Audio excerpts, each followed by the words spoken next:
அனைவருக்கும் கணித வணக்கம். இப்போ பார்க்க போகிறது 6ஆம் வகுப்புக்குரிய கணக்கு 2ஆம் பருவம் பயிற்சி 5இல் 2ல் 3வது கணக்கு பார்க்க போகிறோம். பின்வரும் அறவுரு வரைபடங்கள் சமமா இல்லையா என ஆராய்க அப்படின்னு சொல்லி கொடுத்துருக்காங்க. கொடுக்கப்பட்ட கணக்கு மரவுரு வரைபடம் கொடுத்துருக்காங்க.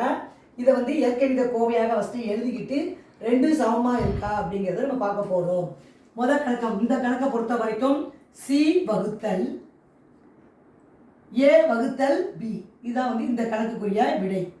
சி வகுத்தல் ஏ வகுத்தல் பி இங்கே பார்க்குறோம். இது என்ன கொடுத்துட்டாங்கன்னு பாருங்க. ஏ வகுத்தல் அடுத்து என்ன இருக்கு, பி வகுத்தல் சி. இப்போ 2 சமமானு பார்த்தோம்னா ரெண்டுமே சமம் இல்லை.